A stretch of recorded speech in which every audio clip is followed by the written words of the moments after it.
Welcome to Boring Boris, History for Sleep. I am Nathan, and tonight I will be your guide through a story that will take you from the familiar to the surprising. Before we begin, I would like to ask you something. Where in the world are you watching from? And what time is it where you are? Please write your answer in the comments. It helps us understand who is listening, and it also lets us know whether you enjoy this kind of content. Look around you right now. A spoon in your drawer, a pen on your desk, the coffee cup you hold in your hand, even the zipper on your jacket. These ordinary things are so much a part of daily life that we rarely stop to wonder where they came from. Yet, each of them has a story, a hidden history that reaches back through centuries. Some began as luxury items for kings, others as clumsy inventions that almost failed, and others as solutions to problems of health, hygiene, or convenience. Tonight, we will uncover those stories together.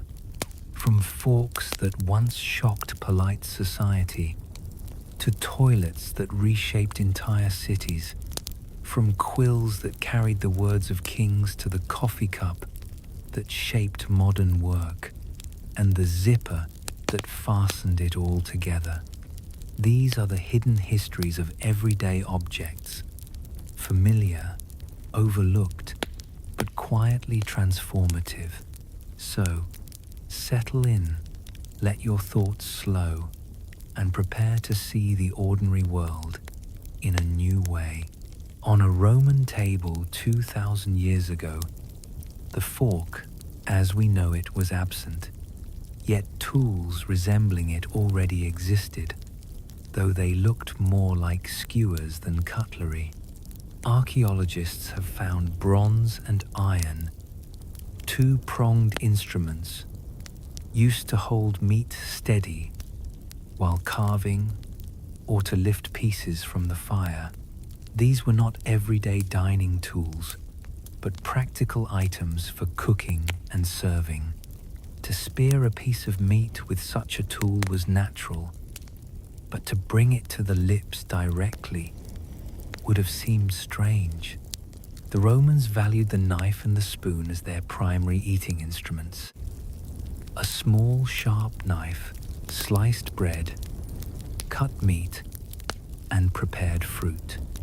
Stace, a spoon, sometimes with a pointed handle for shellfish or eggs, was used for soups, broths, and sauces. Fingers did the rest. Meals were social, and eating with the hands was not only accepted but expected. The idea of inserting a separate pronged tool into the mouth would have felt unnecessary and even uncouth. When the Roman Empire faded, these practices continued in different forms across Europe. In the Byzantine world, however, forks began to shift from kitchen tools toward personal dining instruments. By the 10th century, noble households in Constantinople were known to use small two-pronged forks at the table. These were not meant for cooking, but for eating delicate foods such as candied fruits or finely cut meats. The Byzantine court, with its love for ceremony and refinement, made the fork part of its display of elegance. A famous example comes from the marriage of a Byzantine princess, Theodora Anna Ducana, to a Venetian noble in the 11th century. She shocked her new family by using a golden fork to bring food to her mouth, a gesture considered decadent and unnecessary. Some clerics condemned the act, calling it prideful, as if rejecting the use of God-given fingers. The controversy reveals how unusual the fork still was in Western Europe at that time. Even among elites, the fork's slow journey westward was tied to trade and marriage alliances. Venetian merchants who dealt with the East encountered forks and sometimes brought them home. Noble families who married into Byzantine circles carried the custom with them. Even so, adoption was rare and often resisted. The tool seemed fussy, associated with foreign luxury, and unneeded for people accustomed to eating with bread, knives, and fingers. The fork's early form was simple, often just two long prongs with a slim handle. It was useful for spearing fruit or lifting small bites from a shared platter, but it lacked the design needed for broader use. Only later, with the addition of more prongs and a wider spread, did the fork become suited to scooping and holding softer foods. That innovation would take centuries, but the prototypes were already visible in Byzantium. Meanwhile, Western Europe remained skeptical. To use a fork could even be mocked. Chroniclers describe nobles who refused the tool, insisting that fingers were made by nature for eating. Religious voices added weight, suggesting that delicate utensils encouraged vanity and excess. For societies that prized simplicity in daily life, the fork seemed unnecessary. Yet, despite resistance, the idea did not vanish. In certain Italian courts, during the late Middle Ages, influenced by contact with the East, forks appeared in banquets. Wealthy households used them occasionally, often for messy or sticky foods. Their presence was rare enough to be remarked upon, but their existence planted a seed that would eventually grow into broader acceptance. What began as Roman skewers for cooking and Byzantine curiosities for the court was the first step in a long transformation. The fork was not yet the familiar four-tined companion of modern tables, but the outlines of its future role were taking shape. From holding meat steady at the fire to delicately lifting fruit at a noble feast, the tool was slowly crossing the boundary between kitchen and diner. The path of the fork reminds us how habits we take for granted often begin as strange exceptions. Something as simple as lifting food to the mouth with prongs of metal had to travel through centuries of skepticism before becoming ordinary. In its earliest forms, the fork carried with it a story of change, from practicality to refinement, from the hearth to the hall. Imagine a long table in a 15th century hall, crowded with guests and heavy with food. Roasted meats glisten under the firelight. Loaves of bread sit stacked in baskets, and pitchers of ale and wine are passed from hand to hand. The scene feels familiar, yet one thing is missing. Among all the knives and spoons, there are no forks. To the medieval diner, the fork was either unknown, unnecessary, or even suspicious. The resistance to this tool had both practical and cultural roots. People were used to eating with their hands, supported by bread trenchers that soaked up the juices of meat and sauce. A knife served for cutting, and a spoon handled soups and broths. Fingers managed everything else. It was simple, efficient, and deeply ingrained in custom. The fork seemed redundant, adding complication to something everyone already knew how to do. When forks appeared in Western Europe through contact with Byzantium and Italian courts, they were met with curiosity, but also mockery. Chroniclers describe nobles who scorned the habit, claiming that to reject the use of fingers was to reject nature itself. God, they said, had given people hands for eating. Why replace them with a bit of metal? To adopt the fork could mark a person as foreign, pretentious, or overly refined. Religious opinion sometimes added weight to this resistance. A famous story tells of clerics in Venice who condemned the Byzantine princess Theodora for using a golden fork at meals, calling it an act of vanity. For those who valued humility, the fork became a symbol of decadence rather than progress. The idea that one needed a special tool to lift food was linked to pride, one of the very sins preachers warned against. Practical difficulties reinforced the hesitation. Early forks had only 2 long prongs. They were useful for spearing fruit or lifting small morsels, but awkward for holding softer foods or scooping grains. With most meals centered on bread, stews, and roasted meat carved at the table, the fork offered little improvement. Using it could even slow the pace of eating in a culture that prized large, communal platters. The Renaissance began to shift attitudes, but even then, change was uneven.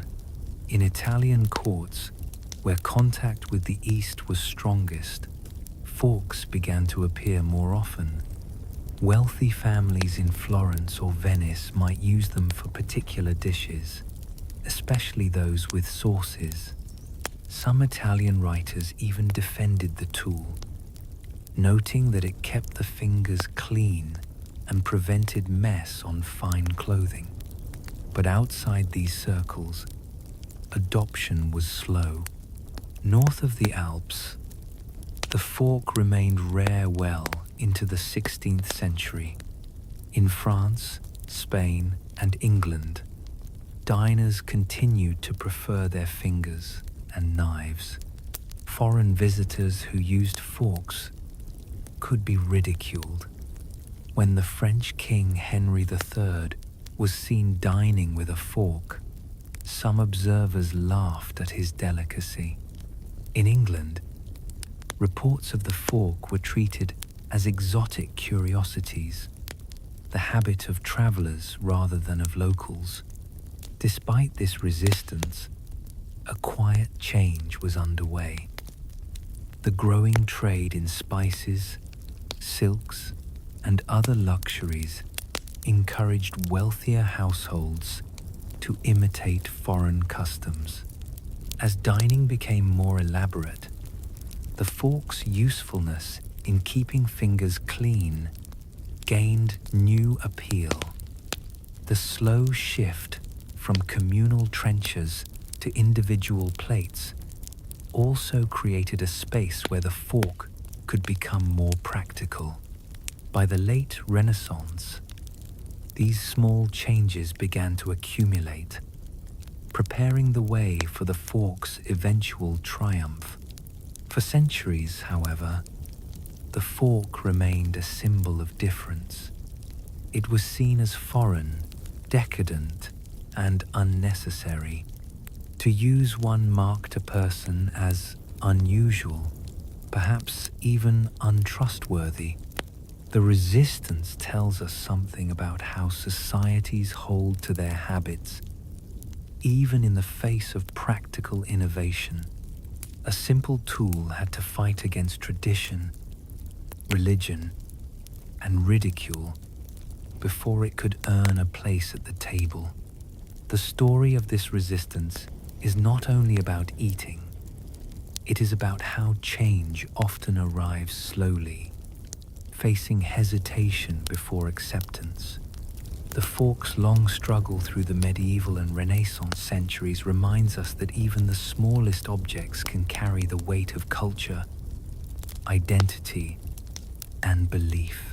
By the 16th century, the fork was no longer just a curiosity carried in from Byzantium. In parts of Italy, especially among the nobility, it began to take on a new meaning. It was no longer only a tool for lifting food. It became a marker of elegance, refinement, and wealth. The fork had entered a new stage of its journey, from foreign oddity to status symbol. The Italian courts were among the first in Europe to embrace this change. Florence, Venice, and other wealthy cities were thriving centers of trade, art, and fashion. Merchants and noble families there were already accustomed to luxury goods such as silks, spices, and fine glassware. In this setting, the fork fit easily into the culture of display. To set a fork on the table beside a knife and spoon was to show that one had traveled, that one knew foreign customs, and that one valued refinement over rustic habits. Writers of the period began to defend the fork more openly. Some noted that it kept the hands and clothing clean. This mattered in societies where wealthy diners wore expensive fabrics, lace, and embroidery that could be stained by greasy fingers. Others argued that the fork helped maintain dignity at the table. To use fingers was practical, but to use a fork suggested control, delicacy, and civility. The spread of the fork was tied closely to the rise of new ideas about manners. Courtesy books of the Renaissance taught nobles and aspiring courtiers how to behave in polite company. They gave advice on speech, dress, posture, and dining. Clean hands were praised, but avoiding dirty fingers altogether was even better. The fork fit neatly into this new moral world, where refinement at the table reflected refinement of character. As the fork became associated with good manners, it also became a marker of status. Not everyone could afford a personal set of utensils made from silver, pewter, or polished wood. To dine with a fork in hand marked a person as wealthy or ambitious. In this way, the fork became more than an object. It became a symbol, one that distinguished the noble table from the peasant hearth. Outside Italy, the fork spread slowly but steadily. In France, the nobility began to adopt it in the late 16th century, though not without hesitation.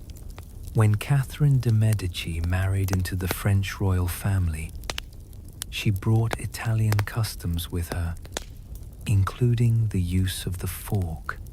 Over time, these habits influenced the court and then filtered outward to the nobility. In England, resistance lasted longer, but reports from travelers and ambassadors introduced the fork to the court. By the time of King James I, the tool was seen among the wealthy, though not yet universal. King Charles I, who reigned in the early 17th century, was noted for his careful manners and his preference for using a fork. His example helped shift opinion, turning the fork from a foreign curiosity into an accepted part of noble dining. The transformation was not only about the fork itself, but about the wider culture of eating. Communal trenchers, where diners shared food from the same slice of bread, gave way to individual plates. Meals became more structured, with courses served in order rather than all at once. The fork suited this new style, allowing diners to handle their own portions with greater ease and cleanliness. By the 17th century, the fork had become part of the civilizing process that reshaped European society. To eat neatly, without smearing sauces on one's face or clothes, was now seen as a mark of discipline and self-control. The fork became an ally of this new order, teaching the body restraint through practice at the table. Children of the nobility were instructed in its use as part of their education, learning not only to read and write, but also to eat with dignity. The story of the fork as a status symbol reveals how everyday objects can carry meanings far beyond their practical use. A simple, pronged tool could signal wealth, refinement, and moral discipline. To possess one was to belong to a new culture of manners that was spreading across Europe. To reject it was to cling to older customs that were slowly fading. Thus, the fork's arrival did more than change how people ate. It contributed to a quiet revolution in how they thought about themselves and about society. The act of lifting food with a fork rather than fingers symbolized the movement from communal habits to individual refinement, from rustic necessity to cultivated elegance.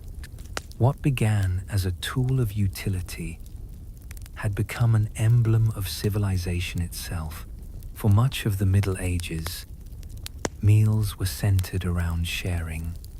Food was placed on large trenchers of bread or on platters from which several people ate together.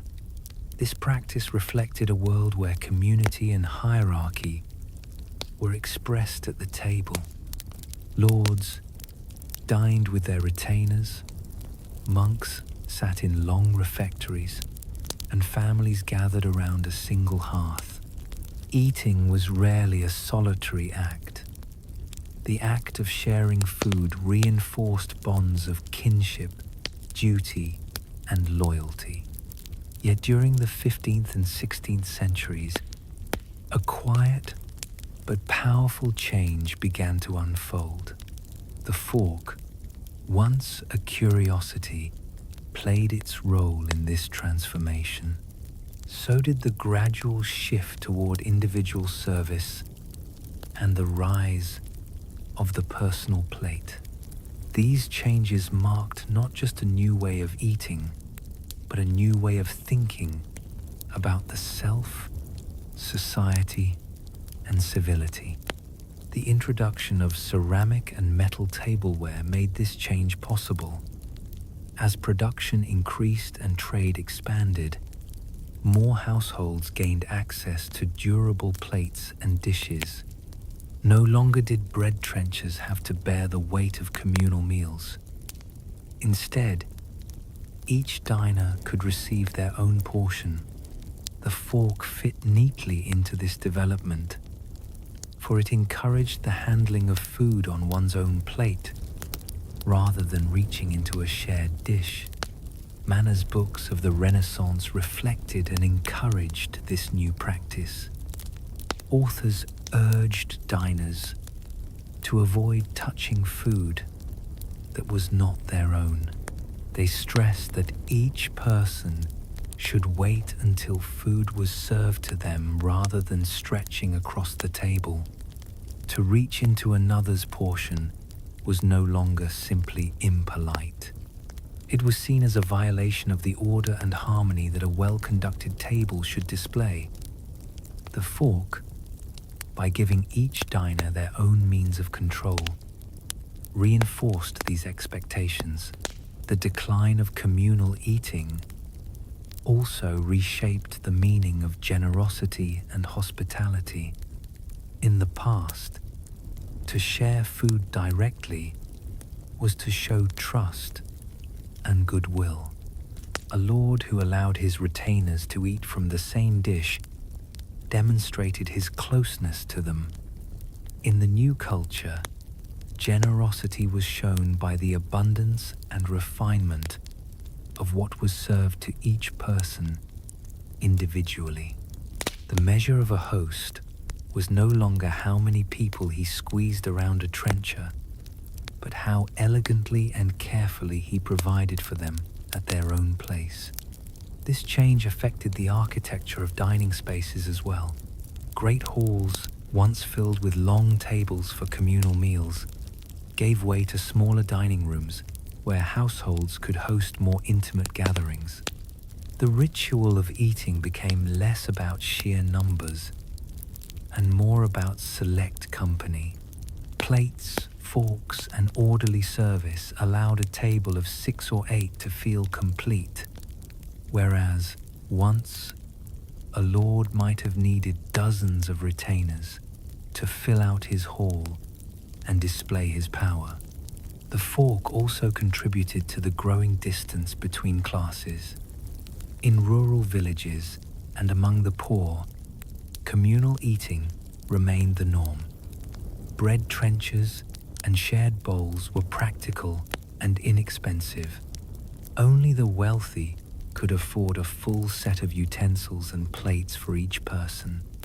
Thus, the fork marked not only refinement, but separation. It showed who belonged to the world of the court and who remained in the world of the common hearth.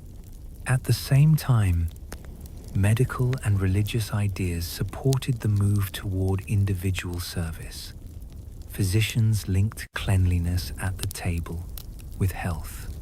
They warned against the spread of illness through shared eating. Clerics, influenced by ideas of moral discipline, encouraged restraint in how people ate, and the fork became a small tool of self-control. The move from shared trenchers to personal plates was therefore framed not only as fashionable but as healthy and virtuous. By the 17th century, the transformation was largely complete among Europe's elites. Meals were now staged in courses, with dishes removed and replaced in sequence. Each guest had a plate before them, along with a fork and knife. Service became an art, managed by trained household staff or servants, who presented dishes with ceremony. The old world of rustic sharing had given way to a new world of order, precision, and civility. This change had long-lasting consequences. The habit of eating from one's own plate-shaped expectations of privacy, individuality, and personal space that extended beyond the table. What began as a simple shift in dining practice echoed outward into the culture, reinforcing new ideas of the self and society. The fork and the plate were not only tools of eating, they were instruments in a broader civilizing process that marked the passage from medieval to modern life. The decline of communal eating and the rise of the personal plate remind us that the objects we use daily can transform not only our habits, but our very sense of who we are. A small tool of metal, a round dish of ceramic, These things seem ordinary, yet they helped redefine civility, generosity, and even the boundaries of community. In their quiet way, they reshaped the rhythms of society, one meal at a time. When we think about the history of human civilization, it is easy to picture palaces, temples, and great battles. Yet one of the most telling markers of social development is the way people dealt with their most basic needs. The story of the toilet, though often overlooked, reflects changing ideas of health, community, and dignity.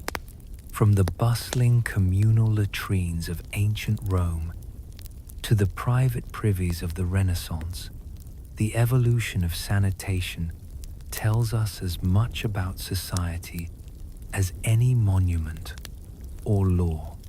In the Roman world, sanitation was both an engineering achievement and a social ritual. Across the empire, public latrines were constructed as part of larger bath complexes or civic buildings. These spaces could accommodate dozens of people at once, seated side by side on long stone benches with evenly spaced openings. Beneath the benches flowed water channels that carried waste away into sewers. Most famously, the Cloaca Maxima of Rome. To the Romans, visiting the latrine was not a private act. It was a moment of conversation and interaction, no different from sharing a meal or attending a bath. Politics, business, and gossip might all be exchanged as men sat in rows. Roman sanitation reflected a belief in the city as a shared organism. Cleanliness was a collective responsibility, and waste was managed through public works. The aqueducts that brought fresh water also powered latrine systems. Civic pride was tied to the functioning of these networks. A well-drained city was a civilized city. For centuries, this approach allowed dense populations to thrive, supported by a system that kept waste moving away from the heart of urban life. But after the fall of Rome, much of this infrastructure decayed. In medieval Europe, the grandeur of public latrines was replaced by far simpler solutions. Castles and monasteries developed garderobes, small protruding rooms with chutes that dropped waste into pits or moats below. Townhouses used cesspits, which were periodically emptied by night soil collectors. Privacy increased, but sanitation often declined. Without the vast engineering works of Rome, waste lingered closer to where people lived. In crowded cities, the smell of open pits and the contamination of water sources became common problems. The contrast with the Roman system was stark. Where Romans saw latrines as communal and civic, medieval Europeans experienced them as necessary but unpleasant. To sit alone in a drafty tower or hover above a pit was not a moment of sociability. It was a reminder of filth, vulnerability, and the thin line between health and disease. Yet this very discomfort began to shape new attitudes. Cleanliness was increasingly linked to morality. To control one's body and separate its functions from public view became part of the growing sense of civility that defined the late Middle Ages. By the Renaissance, experiments in more sophisticated toilets began to appear. The English courtier Sir John Harrington is credited with designing a flushing device in the late 16th century. His system used water to wash waste from a bowl into a cesspit below, a small echo of Roman engineering rediscovered in a new age. Though mocked by some contemporaries, the idea foreshadowed the modern flush toilet. At the same time, elites across Europe began to demand more comfortable and private facilities within their homes.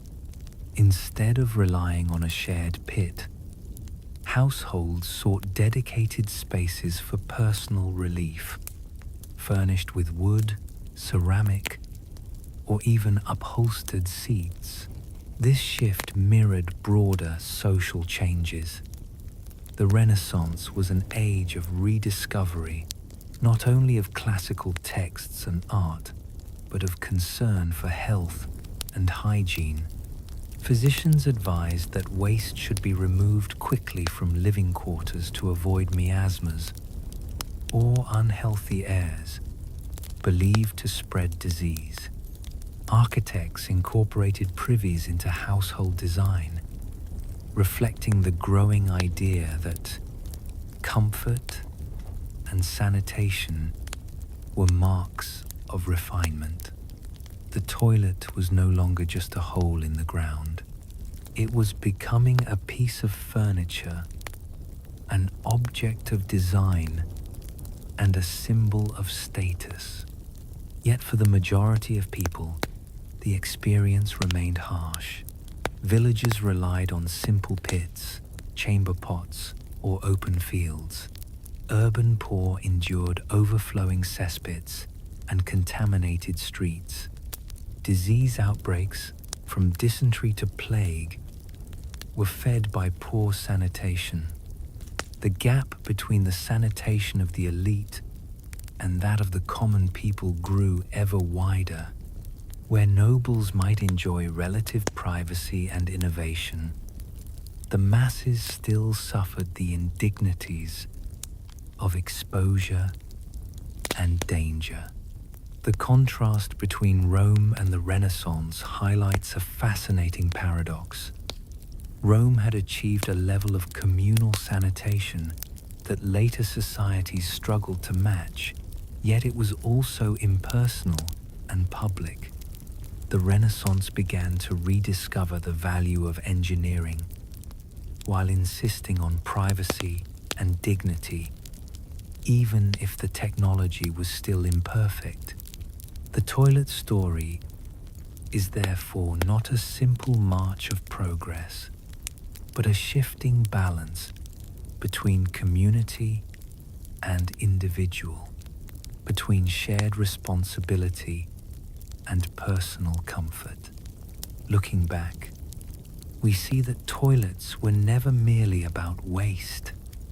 They were about identity, order, and the organization of society itself. In Rome, to sit in a public latrine was to be part of the civic body. In the medieval village, to crouch over a pit was to endure the raw realities of survival. In the Renaissance household, to flush a device or retreat to a private chamber was to participate in the new world of comfort, privacy, and control.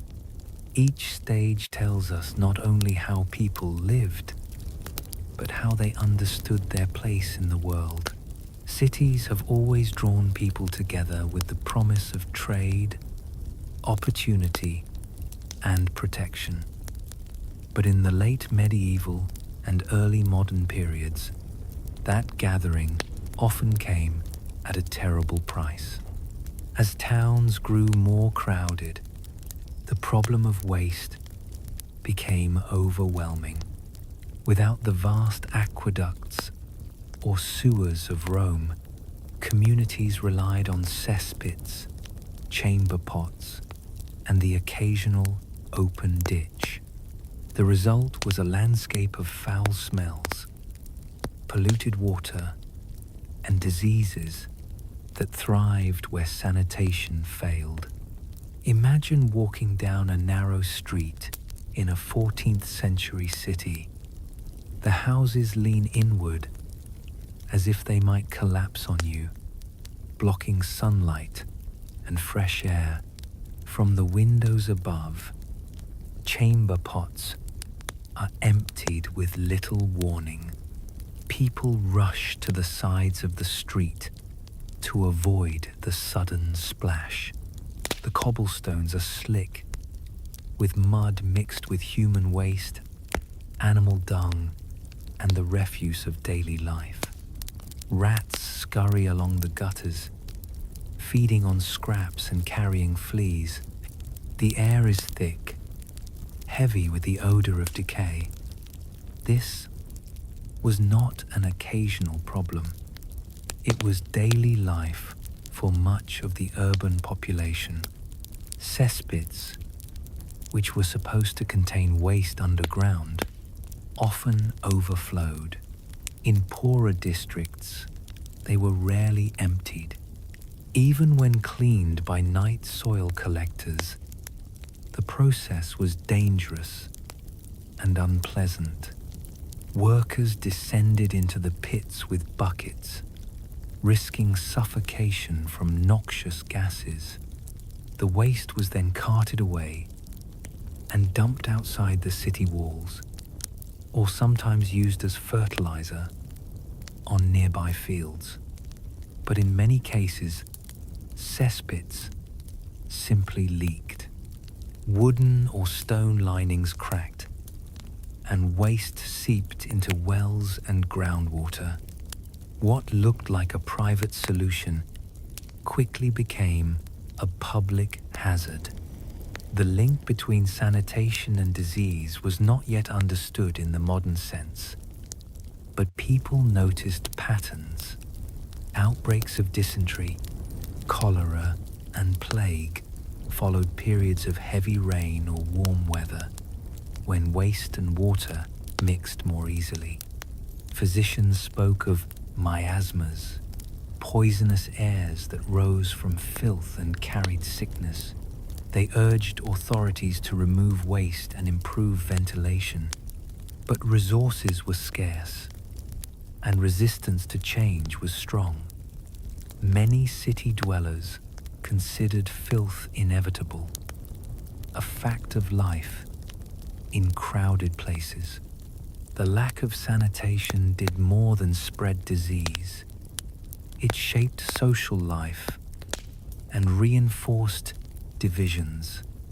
Wealthy households often had servants to empty their privies and carry waste away, while the poor lived in closer contact with the stench of their own refuse.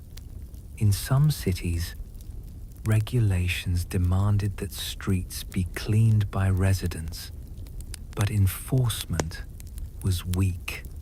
Those with influence avoided the worst conditions, while marginalized groups bore the brunt of filth and its consequences. The urban nightmare was not evenly shared. It fell hardest on those least able to escape. Markets and food stalls added to the problem. Butchers discarded animal remains into open ditches. Fishmongers left scales and guts on the cobbles. Bakers and brewers poured out excess water and grain into the streets. All of this combined with human waste to create a stew of organic matter, perfect for pests and pathogens. To buy bread in such a setting was to endure smells that clung to clothing and hair. To draw water from a well nearby was to risk sickness with every sip. Despite the misery, cities could not ignore the issue forever. Some medieval towns began rudimentary efforts at waste management. London, Paris, and other major centers passed laws forbidding the dumping of waste into certain rivers. Guilds were instructed to dispose of refuse outside the walls. Cesspits were inspected and occasionally fined if they overflowed. But these efforts were piecemeal and often undone by rapid population growth. The simple truth was that urban centers expanded faster than their ability to cope with human waste. By the early modern era, the unsanitary conditions had become a crisis. During outbreaks of plague, authorities sometimes resorted to drastic measures. Entire neighborhoods were fumigated with herbs and smoke. Streets were washed with vinegar or lime. Corpses of plague victims were hurriedly buried, often without ceremony, to prevent further contamination. None of these measures addressed the root problem, the absence of safe and effective waste disposal. The cycle of filth and disease continued, claiming lives year after year. And yet, these hardships also prepared the ground for change. As populations suffered, the pressure for reform grew. Thinkers began to connect sanitation with public health in more systematic ways. Reformers pointed to the waste-filled streets as a cause of mortality and demanded solutions. In time, this would lead to innovations in plumbing, sewage, and urban planning. But in the centuries before those breakthroughs, the reality of city life remained harsh. Every breath of foul air was a reminder that progress was still distant. What makes the story of unsanitary cities so striking is its scale. This was not a rare disaster like a fire or flood. It was a constant condition of existence.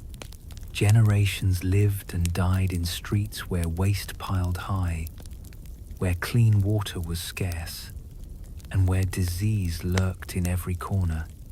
To be urban was to live on the edge of sickness. To survive was to endure a landscape that would horrify modern sensibilities. When we walk today through the clean pavements of modern cities, it is worth remembering this past.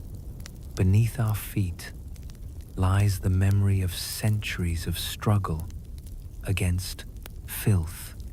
The unsanitary nightmare shaped not only health, but the very structure of cities, forcing them to confront the hidden costs of human density.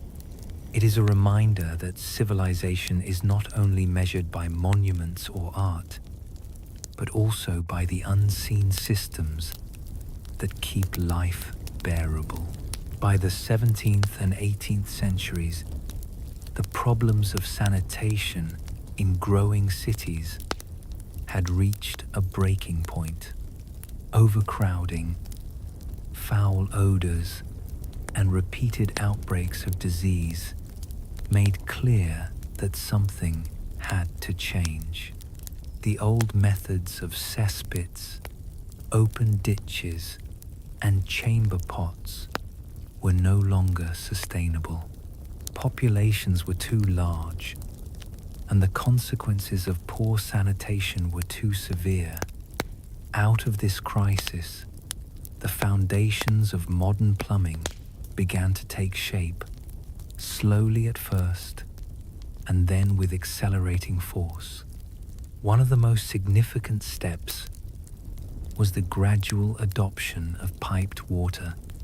Ancient civilizations had known aqueducts and sophisticated systems, but many medieval and early modern cities had lost this knowledge or lacked the resources to recreate it. Wells, streams, and rainwater collectors were the main sources.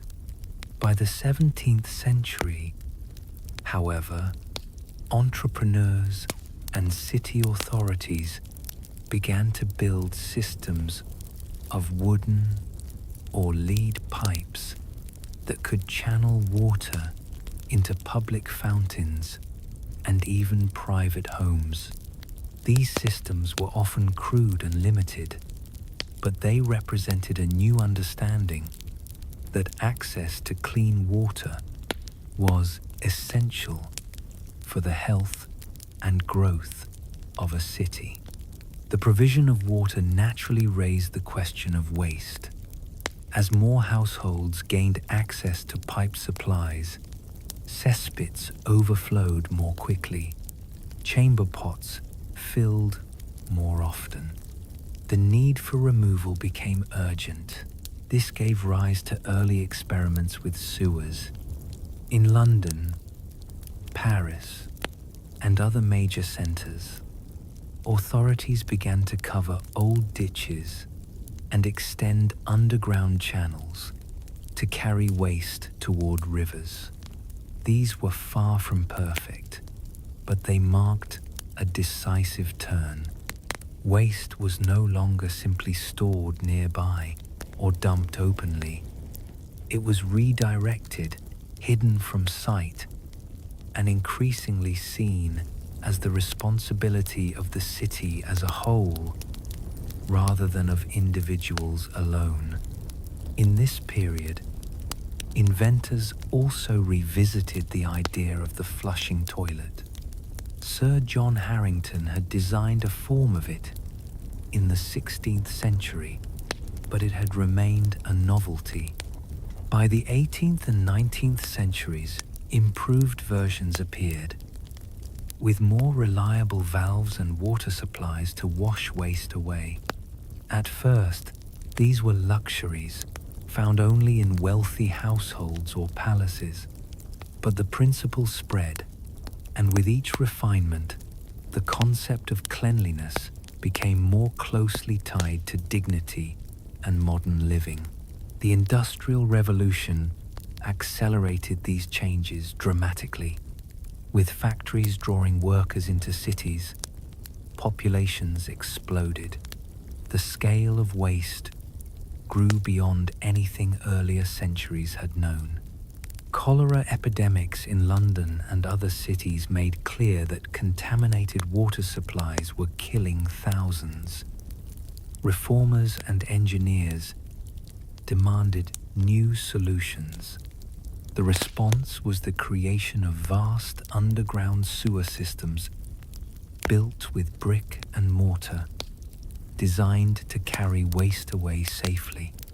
Engineers like Joseph Bazalgette in London transformed urban infrastructure, laying down miles of sewers that remain in use to this day.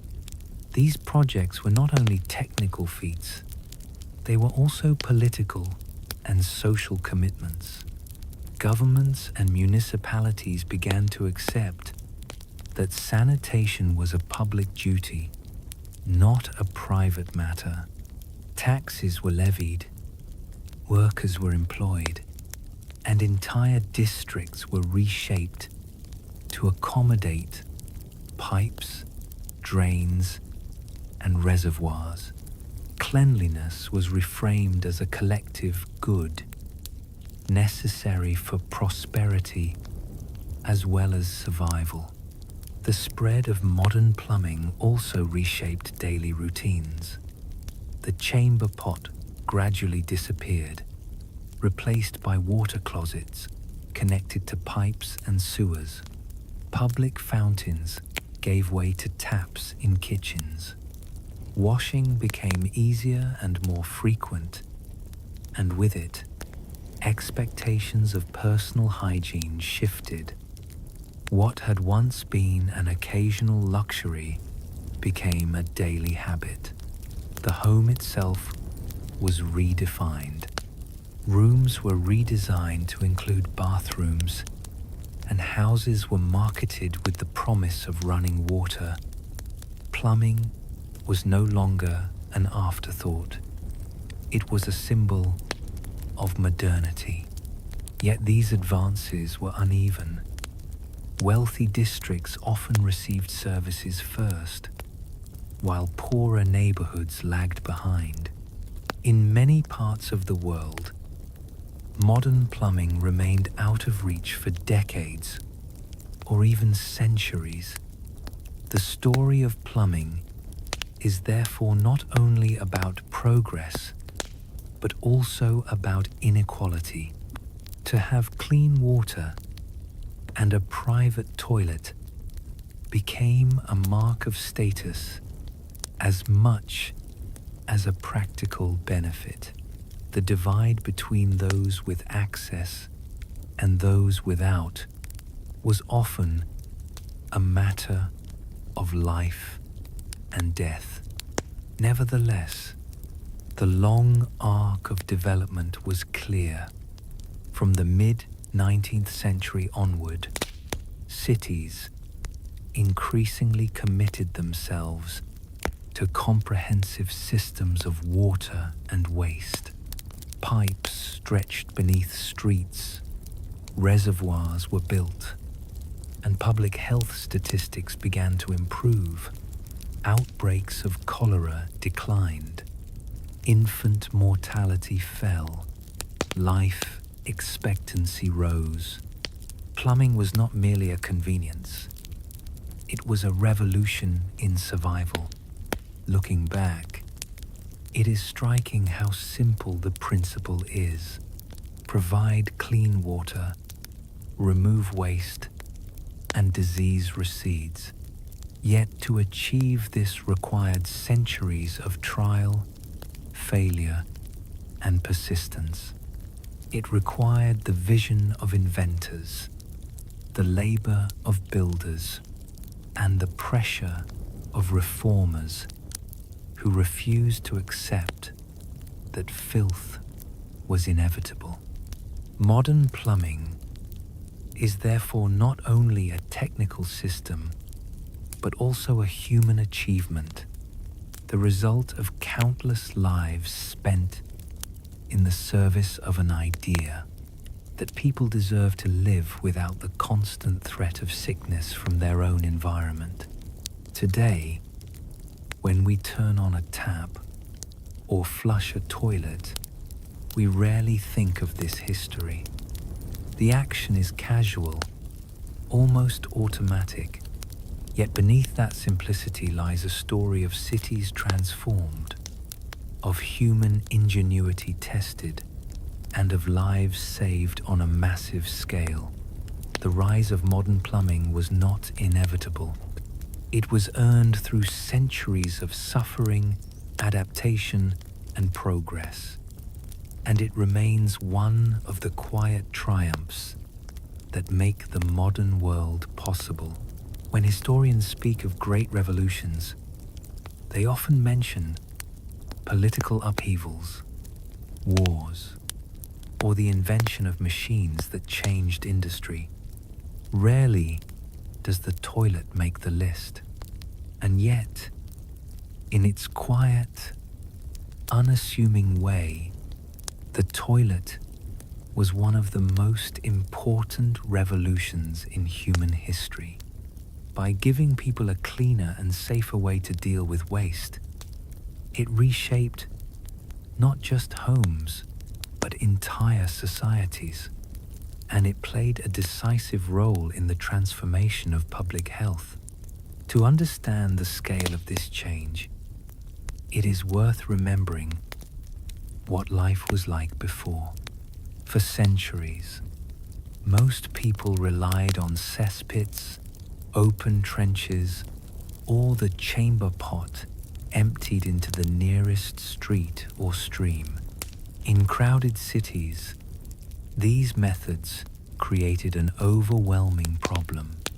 Waste was never far from the places where people lived, cooked, and raised children. The smell alone was unbearable, but far worse were the invisible consequences. Bacteria thrived in these conditions, and diseases such as cholera, dysentery, and typhoid spread easily from water to mouth. Death was often a matter of drinking from the wrong well. The development of the flushing toilet, combined with sewer systems, began to break this deadly cycle. At first, it was a matter of convenience and dignity for the wealthy. A water closet in the home symbolized refinement. It meant you did not have to carry a pot through the house or rely on a servant to dispose of it.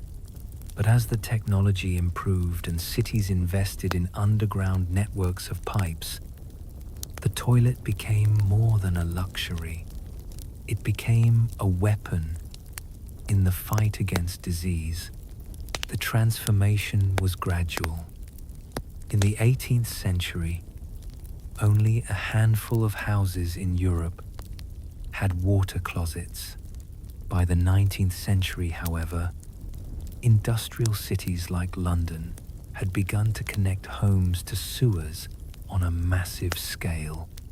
Engineers such as Joseph Bazalgette recognized that a proper sewer system could save lives.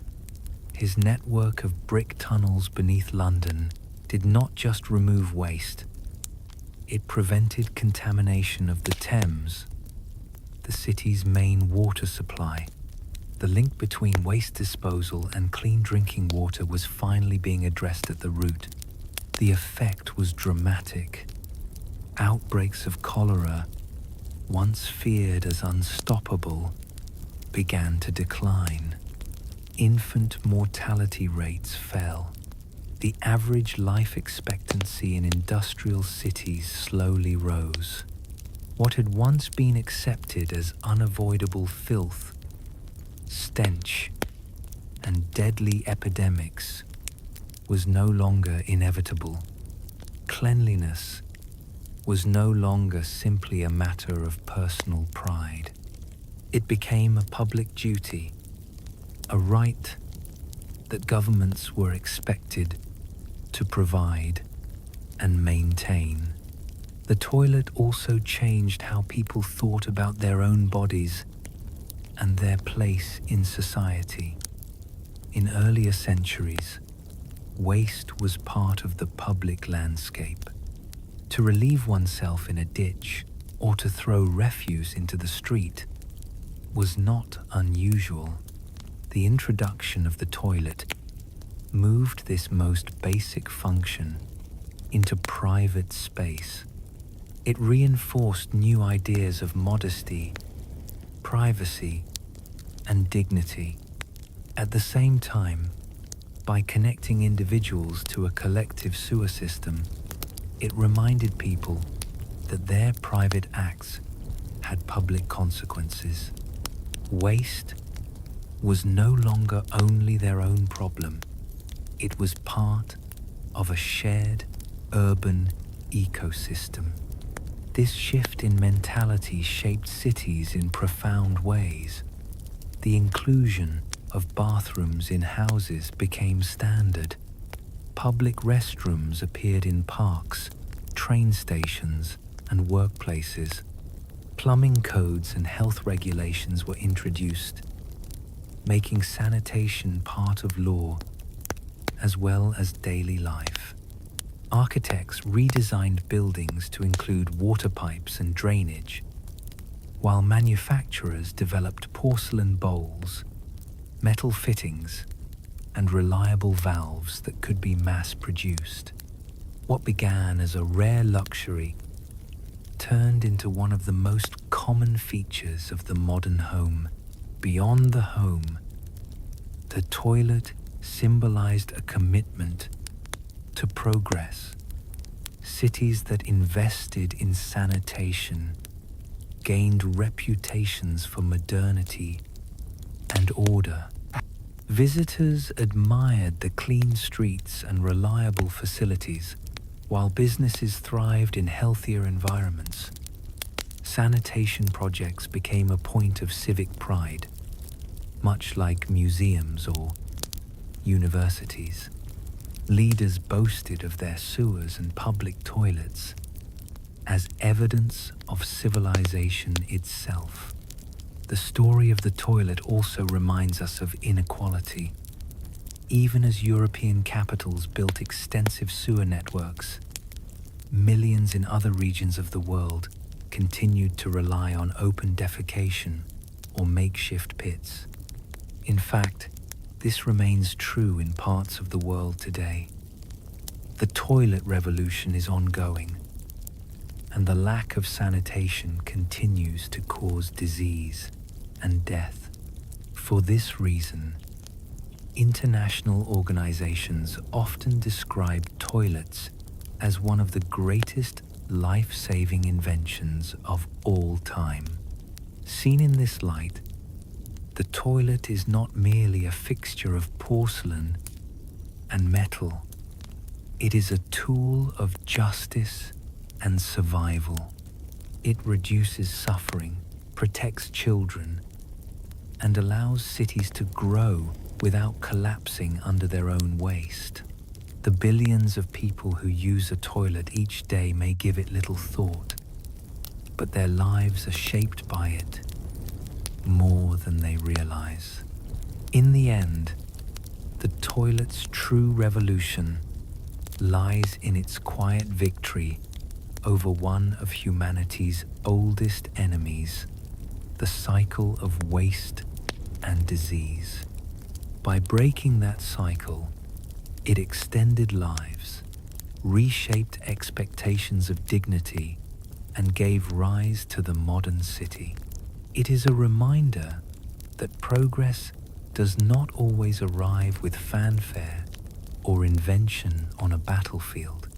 Sometimes it arrives in the most ordinary place, in the smallest room of the house, with the simple sound of water carrying waste away. Imagine the simple act of writing a note, signing your name, or jotting down an idea. Today you might reach for a ballpoint pen, click it once, and glide across the paper with little thought. For most of human history, however, that effortless action was impossible. The journey from quill to modern pen was long, delicate, and often frustrating. Yet it was also one of the most transformative stories in the history of communication, shaping not only how people wrote, but how they thought and shared ideas. Before the pen as we know it, the primary writing tool in Europe was the quill. This was the carefully prepared feather of a goose, swan, or turkey, trimmed to a sharp nib and hardened through heat and cutting. A skilled scribe could craft a quill to suit different purposes. One might be shaped for broad strokes, another for fine detail. But even the best quill required constant attention. The tip wore down quickly and needed frequent sharpening with a penknife. The quill had to be dipped again and again into ink, often after every few words. It was slow, messy, and delicate. Still, it was the tool of choice for centuries, used to draft letters, illuminate manuscripts, and sign the great documents of law and history. The quill had its charm, but it also had limits. Ink could blot and smear, especially if the writer hurried. The softness of the feather made it fragile, breaking under pressure or splitting at the tip. For scribes who spent hours at their desks, this constant maintenance was exhausting. And for ordinary people, it meant that writing was a craft requiring patience, skill, and training.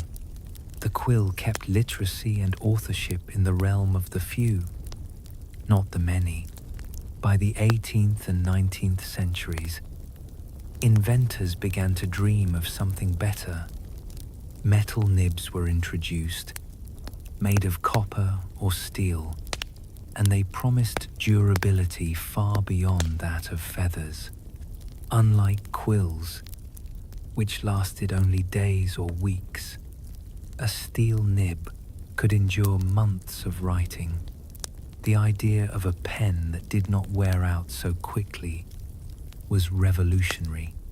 Yet, even with metal, the challenge of ink remained. A writer still needed to dip the nib into an inkwell repeatedly, and the balance between too much ink and too little was tricky. A flood left stains, while a drought left scratches. The true turning point came with the fountain pen. Early models appeared in the 17th century, but it was not until the 19th that reliable designs spread. The fountain pen stored ink inside a reservoir, releasing it through gravity and capillary action to the nib. At last, the writer did not have to dip for every line. A single filling could last pages. This made writing smoother, faster, and more practical for daily life. Still, these early pens were temperamental.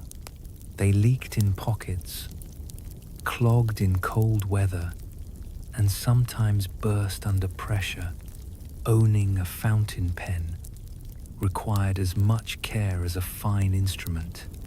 Yet for all its faults, the fountain pen represented liberation. For the first time, the act of writing was not chained to the inkwell. Students, clerks, and professionals could carry their thoughts with them, drafting letters or notes wherever they went. The expansion of education in the 19th century and the rise of the middle class gave the fountain pen a central role in society. To carry one was to declare yourself literate, modern, and part of the written world. The evolution from quill to pen also shaped the way people wrote. The constant dipping of quills forced brevity and patience, while the smoother flow of the fountain pen allowed longer sentences, more fluid scripts, and even a change in handwriting styles. The physical tool influenced the rhythm of thought. A steady, continuous line of ink encouraged steady, continuous streams of ideas. In this way, the technology of writing instruments was not merely about convenience. It shaped the texture of culture and communication itself. For centuries, children were taught to begin with quills or nibs, carefully forming each letter, blotting sand or paper to dry the ink, and sharpening their tools with knives. Moving to the fountain pen felt like a rite of passage, a step into adulthood. The transition carried symbolic weight, as if smoother writing meant smoother entry into the wider world. In schools, offices, and households, the pen became more than an object. It became a mark of identity, status, and progress. It is easy to forget now, but the invention of the modern pen was every bit as radical as the invention of the typewriter or the computer keyboard. Each step reduced friction between thought and word, making it easier for ideas to travel from the mind to the page. Each improvement expanded the reach of literacy, encouraging more people to write and read. Without this progression from quill to pen, Entire movements of reform, revolution, and science might have moved far more slowly. The tool mattered because it allowed words to flow freely. Today, some still prefer the quill for calligraphy, valuing its artistry and tradition. Others enjoy the elegance of a fountain pen, savoring the weight of the nib and the feel of ink on paper. But for most of us, the modern ballpoint or roller pen is the final heir to this long journey, the descendant of centuries of trial and error. With one simple click, it carries forward the legacy of countless scribes, inventors, and ordinary hands that once dipped, blotted, and sharpened.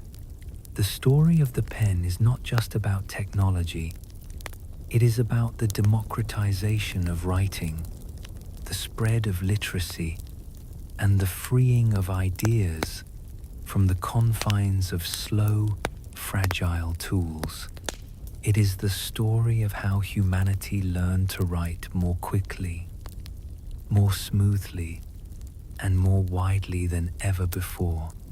And it began with the humble quill, a feather transformed by human patience into the first great key to the written word. Picture the world in the early 20th century. Offices were filled with inkwells and fountain pens. Students carried blotting paper in their satchels, and workers struggled with smudges on important forms. Writing was faster than in the days of quills, but it was still a fragile process. Ink spilled, leaked, and spread where it was not wanted. Into this imperfect world stepped one of the most underestimated inventions of the modern age, the ballpoint pen.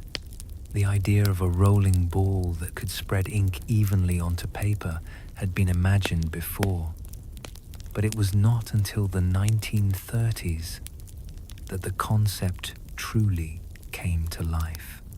The breakthrough came from a Hungarian journalist named Laszlo Biro. Tired of the slow-drying ink of his fountain pens and the stains that came with them, he looked for something better. Together with his brother, a chemist, he developed a new kind of pen that used a tiny metal ball at the tip. The ball rotated as the writer moved across the page, picking up thick, fast-drying ink from the reservoir and applying it smoothly. At first, this invention seemed almost too good to be true. No more blotting paper, no more waiting for ink to dry, no more ruined sleeves or pocket stains.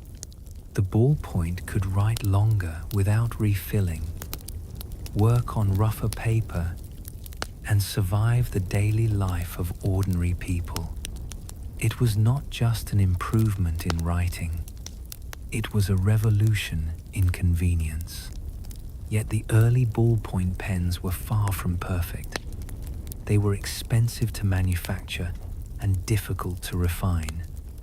The first commercial versions clogged, skipped, or leaked. Still, the promise was too strong to ignore. When the Second World War began, the potential of the ballpoint pen became clear.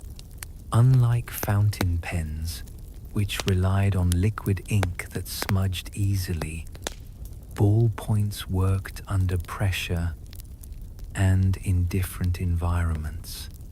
Soldiers could use them in trenches, on planes, and in damp conditions where fountain pens failed.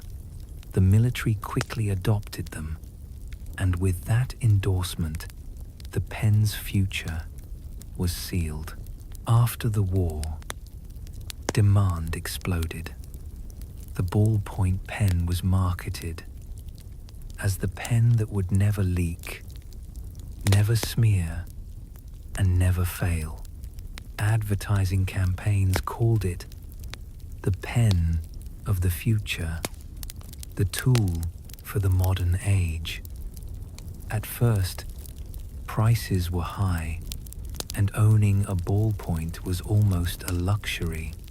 But as companies refined production methods and competition grew, prices dropped, and soon the pen was everywhere. The arrival of the ballpoint pen also carried cultural weight. In classrooms, teachers welcomed a tool that made handwriting cleaner and easier to read. In offices, clerks and managers could fill forms, sign contracts, and draft notes with greater speed. In everyday life, people who once avoided writing for fear of mess or difficulty found it suddenly accessible. The ballpoint pen was not just an object, it was a symbol of modern efficiency. The pen also had unexpected ties to global politics. During the Cold War, both Western and Eastern manufacturers sought to perfect the design. Materials science advanced, creating tips that resisted wear and inks that flowed evenly. Space programs even adapted ballpoint technology for use in zero gravity, where ordinary pens failed.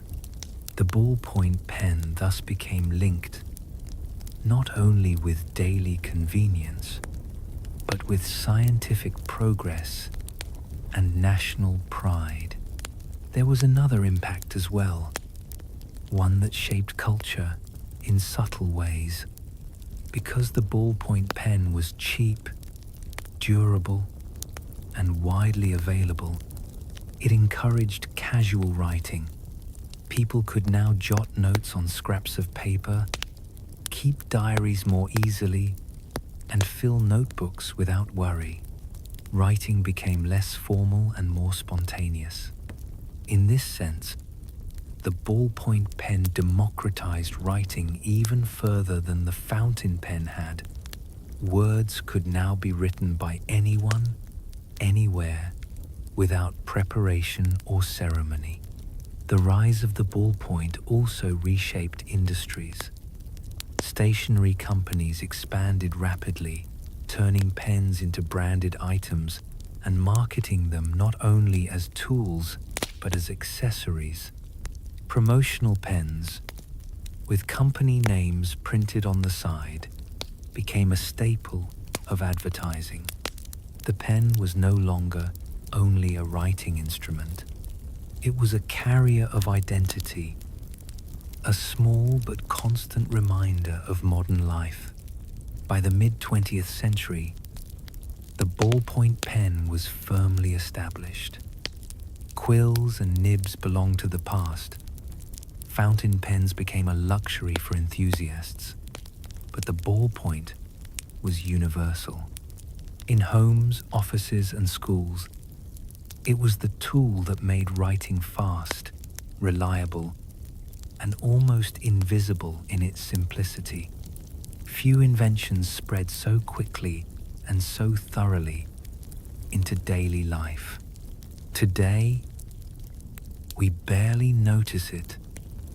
A ballpoint pen on a desk or in a pocket seems so ordinary that its presence is taken for granted. Yet every time it glides across paper, it carries the legacy of invention, persistence, and adaptation. It is the descendant of centuries of struggle with ink and tools, the culmination of dreams once considered impossible. The ballpoint pen is more than a convenience. It is a monument to the idea that even the smallest improvements can reshape the way people live, learn, and connect. With each stroke, it reminds us that history is written not only in grand books or official records, but also in shopping lists, classroom notes, and hurried signatures on everyday forms. It is in these ordinary acts that the quiet power of the ballpoint pen truly lies. When people think of the Cold War, they often picture rockets, tanks, or men in suits shaking hands over maps. Yet, the rivalry between East and West influenced even the smallest details of daily life.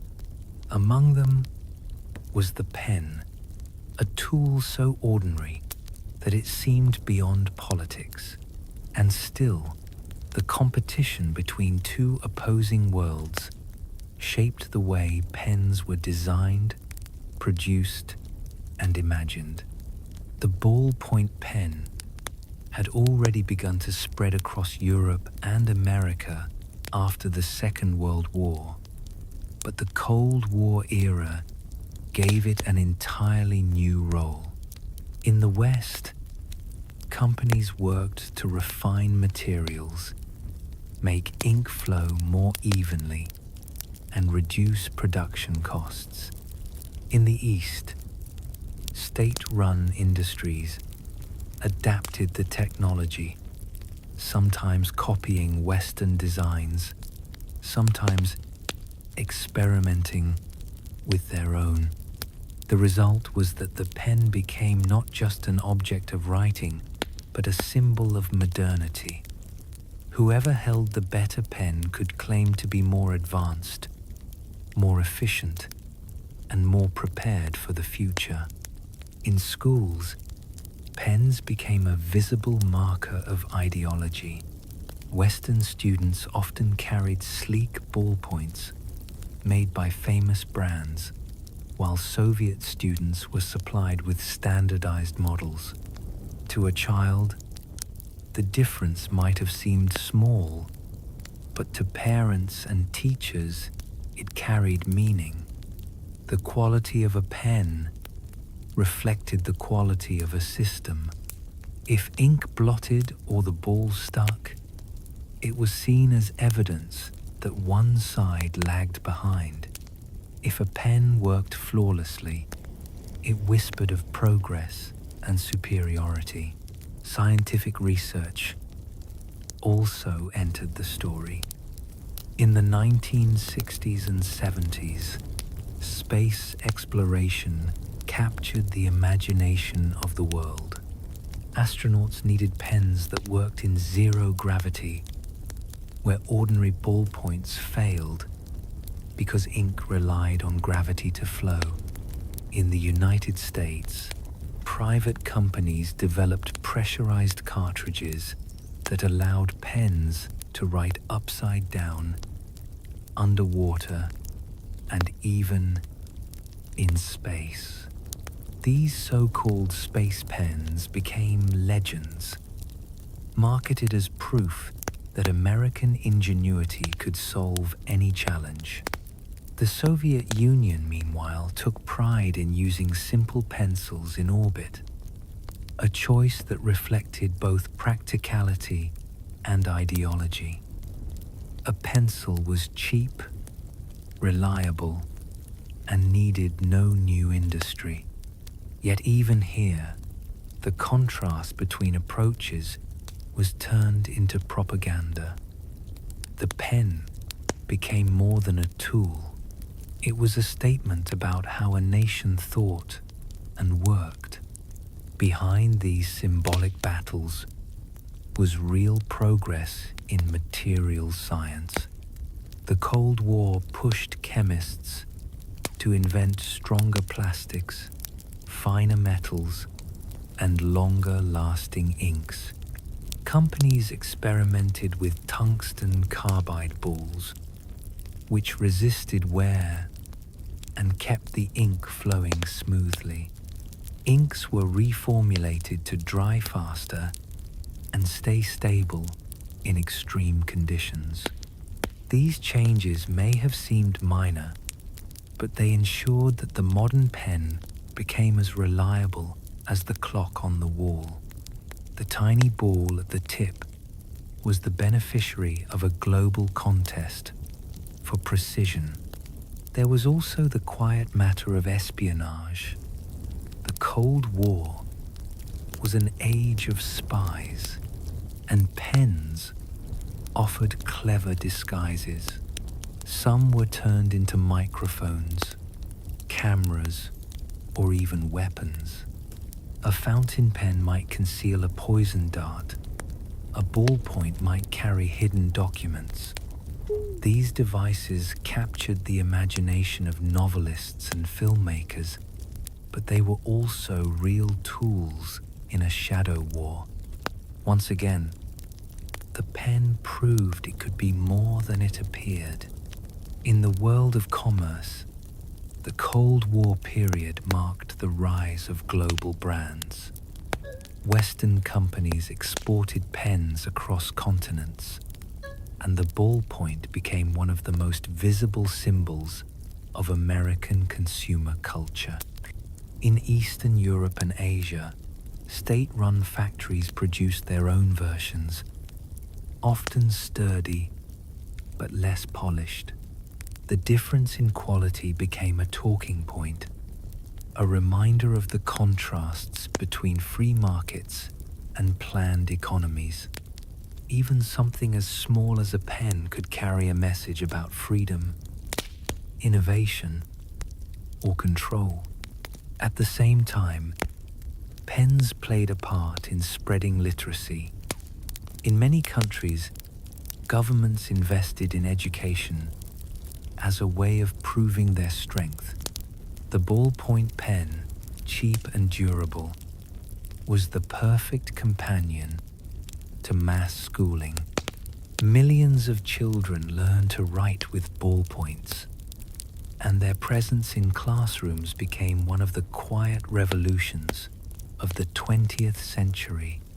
The Cold War may have divided the world, but it also ensured that pens were available almost everywhere.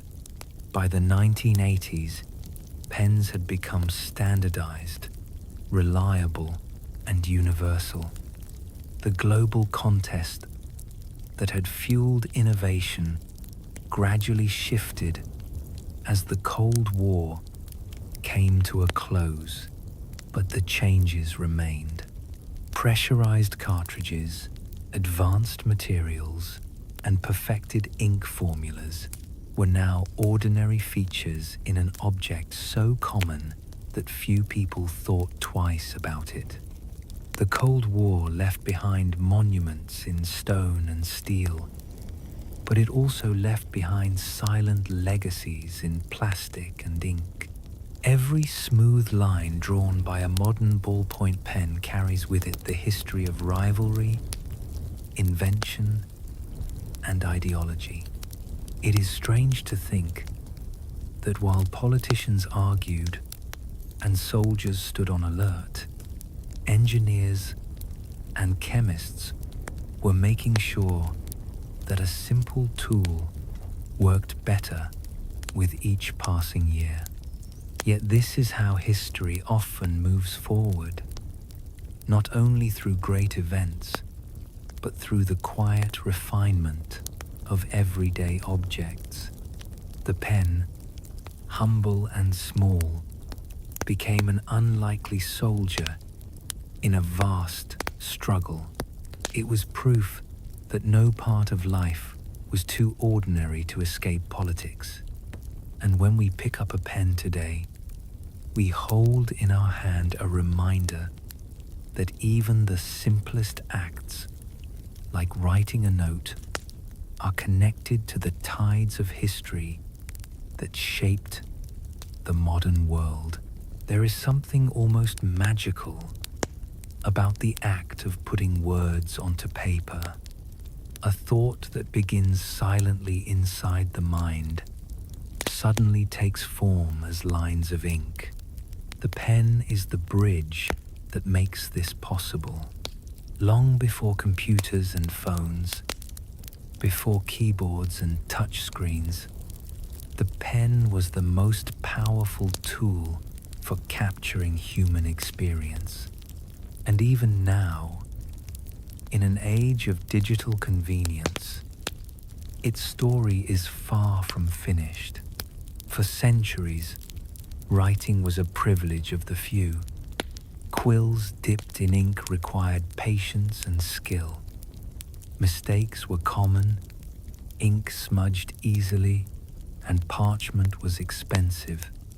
But with the arrival of the pen, in its more practical forms, writing became accessible to the many. The fountain pen made writing elegant, yet it was the ballpoint pen that turned literacy into something universal. Suddenly, anyone could pick up a pen and write without worry. No ink bottles, no fragile nibs, no blotting paper. Just press the tip to the page and words would flow. This change had deep consequences. Letters could be written quickly and without fuss. Children could learn to write more easily, with fewer frustrations and stains on their hands. Business became faster, contracts could be signed on the spot, and notes could be taken in meetings without interruption. The pen turned the act of writing into something natural, almost effortless. It democratized communication in a way that few other inventions managed. The pen also preserved intimacy. Unlike the typed word, the handwritten note carried traces of personality. The angle of a line, the pressure of a stroke, even the uneven spacing told a story. A love letter written in pen was not just words, but evidence of presence. A diary entry held the rhythm of a private voice. A signature on a page was not just a mark, but an extension of identity. The pen gave writing a warmth that machines could never fully replicate. The 20th century, with its wars and migrations, saw countless lives documented through pens. Soldiers wrote letters home from the trenches. Students filled notebooks in crowded classrooms. Migrants signed their names on new documents of belonging. Each pen stroke was a step in human history, small on its own, but vast when seen together. The pen was a witness to promises, confessions, prayers, and dreams. It also carried power. Governments understood that literacy depended not just on schools, but on the availability of pens and paper. Campaigns to spread education often included the mass distribution of pens, sometimes even branded with patriotic slogans. A simple object became a tool of nation building, encouraging people not only to read, but to write their future into existence. The pen was therefore both humble and revolutionary. Even in daily routines, pens shaped habits. Shopping lists were scribbled quickly on scraps of paper. Recipes were passed down in careful handwriting. Addresses were jotted on envelopes. These small actions may seem trivial, but they formed the texture of life. The pen, unlike the typewriter or the computer, was always within reach. It lived in drawers, bags, and pockets, ready to turn any surface into a page. Its simplicity was its strength. As the digital age arrived, many predicted the decline of the pen. Emails, texts, and digital notes promised to make handwriting obsolete, yet pens never disappeared. Instead, they took on new meaning. To write with a pen became an act of focus, a choice against the distractions of screens. Journaling, calligraphy, and even simple note-taking in meetings became ways of slowing down, grounding thought in physical movement. The pen survived because it offered something that machines could not: direct contact between hand, mind, and page. Psychologists have even studied how writing with a pen affects memory. The act of forming letters by hand engages the brain differently than typing. It strengthens recall and deepens comprehension. This is why teachers still encourage students to take handwritten notes, and why many adults return to pen and paper when they want to think clearly. The pen is not just a tool, it is a method of thought. The story of the pen is also the story of connection. In families, old letters are treasured, their ink fading, but their meaning strong. In politics, signatures still mark the turning points of nations, even when the world is ruled by screens. In art, drawings and sketches made with simple pens continue to inspire. Across every culture, the pen remains a symbol of creativity and freedom. What began as a clever device for moving ink has become something far larger. The pen represents the ability of humans to express, to preserve, and to share. It carries both the permanence of history and the intimacy of a single voice. Whether it is a hurried note, a thoughtful diary page, or a signature that changes the course of events, the pen continues to prove that small things can hold immense power. As we look at a pen today, lying quietly on a desk or tucked in a pocket, it is easy to forget its long journey. From quills to fountain pens, from wartime factories to Cold War laboratories, from school desks to space capsules, the pen has traveled with us. It has been a constant companion through revolutions, migrations, and dreams. And in its quiet way, it has shaped the modern world more than most inventions ever could. When you lift a coffee cup in the morning, you probably think only of the drink inside, the warmth, the taste, the energy that carries you into the day. Yet the cup itself, the simple vessel holding that dark liquid, carries a story almost as rich as the drink it contains. A coffee cup is more than a container. It is a symbol of culture, trade, design, and daily ritual. Its journey through history is one that stretches across continents and centuries, from sacred ceremonies to office desks. The story begins not with porcelain or ceramic, but with the discovery of coffee itself. Legend tells us that in the hills of Ethiopia, goat herders noticed their animals becoming restless after eating red berries from a certain bush. Curiosity led people to try the beans themselves, and over time methods of roasting and brewing were developed. But the earliest drinkers of coffee did not sip it from mugs like ours. They used simple bowls, often wooden or clay, more suited for communal sharing than individual ritual. The coffee vessel was not yet an object of design, but a humble part of survival and daily energy. As coffee traveled north into the Islamic world, its importance grew.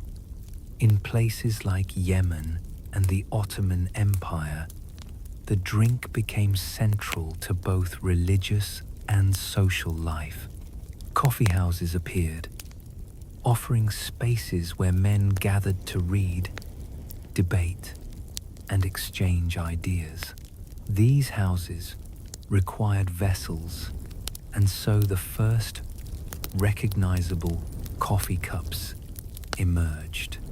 In Ottoman Istanbul, they were called fincans, small handleless cups made of delicate porcelain or pottery.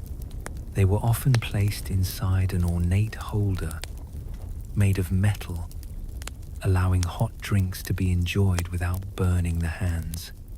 Drinking coffee became both practical and ceremonial, an act of elegance as well as refreshment. The rise of porcelain changed everything. Chinese artisans had perfected porcelain centuries earlier, and through trade along the Silk Road, their products reached the Middle East and eventually Europe. When coffee spread into Europe in the 17th century, porcelain cups became the ultimate status symbol. A porcelain coffee cup was not just a drinking vessel, it was a mark of wealth and sophistication. Nobles and merchants displayed them proudly, and whole sets were commissioned to accompany the fashionable new drink. The beauty of the cup elevated coffee into a ritual of refinement, yet porcelain was fragile and expensive. Everyday people needed something sturdier. This is where ceramic and earthenware cups became more common. They were thicker, less likely to break, and much cheaper to produce.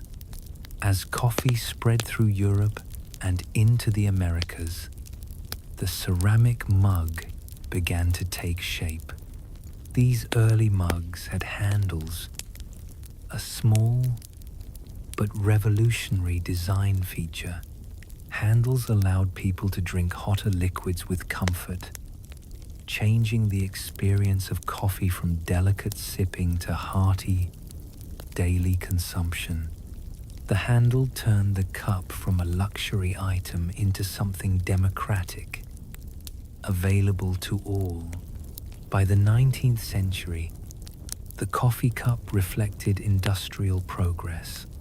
Factories could mass-produce mugs, lowering costs and increasing availability.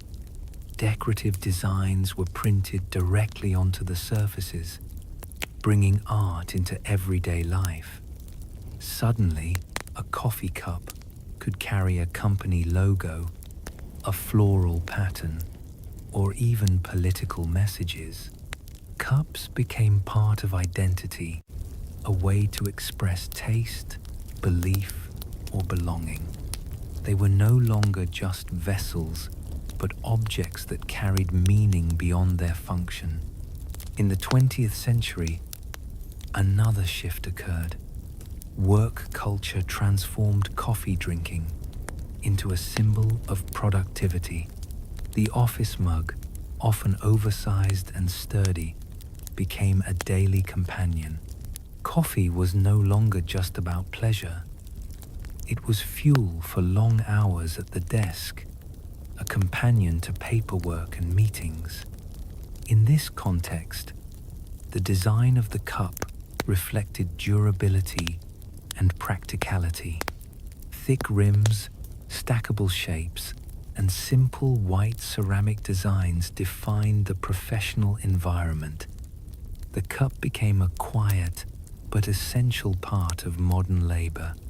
The arrival of the disposable cup in the mid-20th century marked yet another turning point. With the rise of fast food, commuting, and the need for speed, Cups that could be used once and thrown away seemed ideal.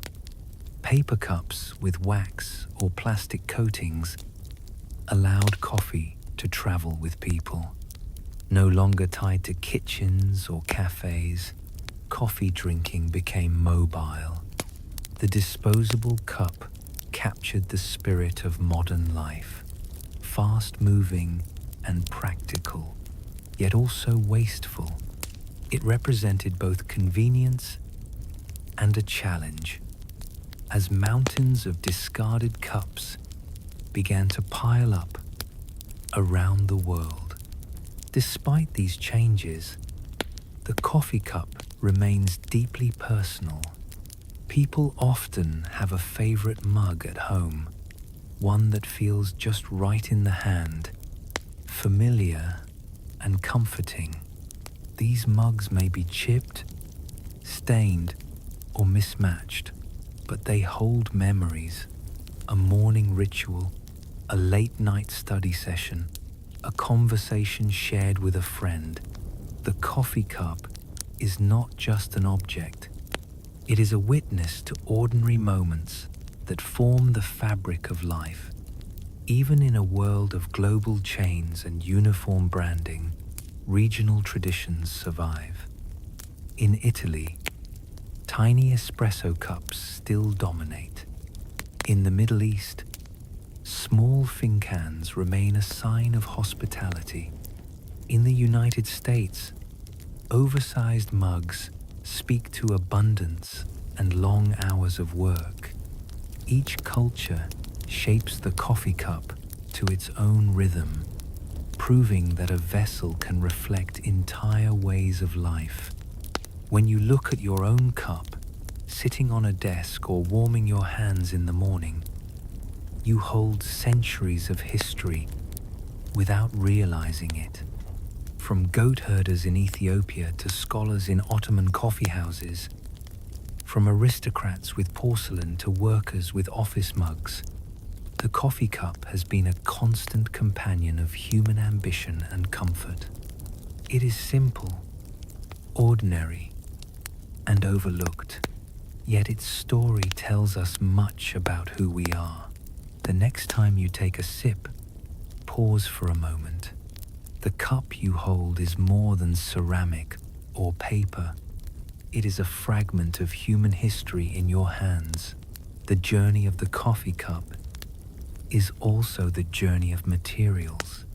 Each shift in what the cup was made from tells us something about the time and the people who used it.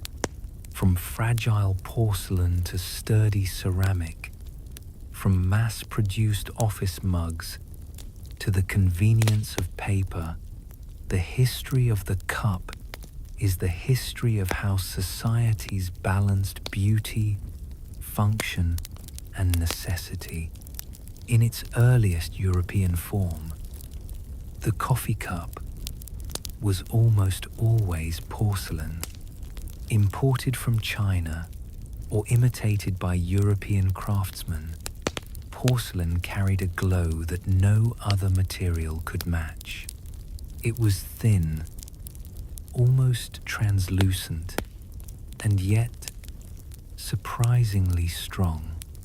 Holding a porcelain cup was a mark of refinement. To lift such a vessel to your lips was to show that you belonged to a world of wealth, culture, and delicate taste. In many homes, the porcelain cup was kept for special occasions, a treasure displayed as much as it was used. But porcelain had weaknesses. It was expensive, fragile if dropped, and slow to produce in large quantities. As coffee became a drink for more than the wealthy, demand rose for alternatives.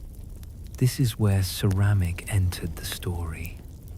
Earthenware and stoneware cups, thicker and more durable, could be made cheaply and in bulk. They lacked the delicate glow of porcelain, but they offered something new. They were practical. They could survive daily use, travel from kitchen to workshop, and still keep the drink warm. With ceramic, the coffee cup became democratized. No longer a luxury, it was part of ordinary life. The rise of factories in the 19th century transformed the production of cups. Industrial kilns and new techniques made it possible to create thousands of identical mugs quickly and at low cost. Patterns were transferred onto the surface using printed decals, allowing images, slogans, and logos to decorate everyday cups. This was more than ornament. It was the birth of the coffee cup as a personal or commercial statement. A mug could now advertise a business, carry a political slogan, or reflect the personality of the drinker. As the 20th century unfolded, the mug became a staple of work culture. Offices across the industrialized world filled with sturdy ceramic mugs. Some were plain white. Others carried company names or motivational phrases. The shape evolved to be practical. Thick walls to retain heat, a wide base for stability, and a handle that fit comfortably in the hand. These mugs reflected a new role for coffee itself. No longer just a social drink, coffee had become fuel for long hours of labor, a companion to typewriters, telephones, and later computers. The cup was no longer ceremonial. It was essential. Then came the age of disposability. The invention of the paper cup in the early 20th century changed everything again. First used in hospitals to reduce the spread of germs, paper cups soon became common in public spaces, vending machines, and eventually coffee shops. The rise of fast food and commuting lifestyles made disposables attractive. They were cheap, convenient, and sanitary. You could drink on the move and throw the cup away without worry. The mid-century also saw innovations that made disposables even more practical. A wax or plastic coating kept liquids from soaking through the paper. Lids were added, making it possible to sip coffee while walking or driving. With these changes, the disposable cup became the symbol of a new era. It spoke of mobility, speed, and modern life. It allowed coffee to escape the kitchen, the cafe, and the office desk, and to follow people into cars, trains, and sidewalks. Yet this convenience came with a hidden cost. Billions of paper cups were used and discarded every year, creating mountains of waste. Most were difficult to recycle because of the plastic linings. What once seemed like progress began to look like a problem. Environmental concerns turned the disposable cup into a contested object. Was it a marvel of modern design or a symbol of careless consumption? The answer, of course, was both. Ceramic mugs and porcelain cups never disappeared, but disposables carved out their own territory. They became the companions of hurried mornings, crowded commutes, and office coffee runs. They shaped the very idea of drinking coffee as something done on the go. In cities especially, the sight of a person rushing with a paper cup in hand became part of the rhythm of modern life. The design of these cups, plain at first, grew to carry logos of global coffee chains, making them symbols of brand identity and lifestyle as much as of the drink itself. The contrast between porcelain and paper could not be greater. One speaks of tradition, care, and lasting beauty. The other speaks of convenience, mobility, and disposability. Yet, both reveal essential truths about the times in which they thrived. Porcelain reflects a world of ritual and status. Paper reflects a world of speed and mass production. Both cups are mirrors of human values, captured in clay and pulp. Today we live with both. A person may use a favorite ceramic mug at home and then grab a paper cup on the way to work. The dual existence of these cups shows the balance modern life tries to strike. We want both the comfort of the personal and the convenience of the disposable. The story of the coffee cup continues, shaped by the choices of each generation. When you next take a sip from a cup, notice what it is made of: porcelain, ceramic, or paper. Each carries a story of its own. Each material reflects not just the history of coffee, but the history of how people live, what they value, and how they see time itself. The porcelain cup asks you to pause and savor. The paper cup pushes you forward into the rush of the day. Between them lies the full journey of human culture, from delicate ritual to restless motion. The story of the coffee cup does not stop with porcelain, ceramic, or disposable paper. Another chapter belongs to the sturdy office mug, an object that became almost inseparable from the rhythms of modern work. If porcelain reflected refinement and paper reflected mobility, then the mug reflected routine. It captured the idea of coffee not as a luxury or a convenience, but as a steady companion to the long hours of labor that defined the modern workplace. The rise of the office mug can be traced back to the 19th century, when coffee became a central feature of factory life. Workers in mills, workshops, and offices needed something that was practical and durable. Ceramic mugs met that need. They were thick enough to keep the drink warm, solid enough to survive a fall from a desk, and large enough to hold enough liquid for hours of concentration. Unlike fragile porcelain, which demanded care, the office mug could be clumsy, heavy, and plain. Its value lay not in elegance, but in reliability. As office culture expanded in the 20th century, so did the mug's importance.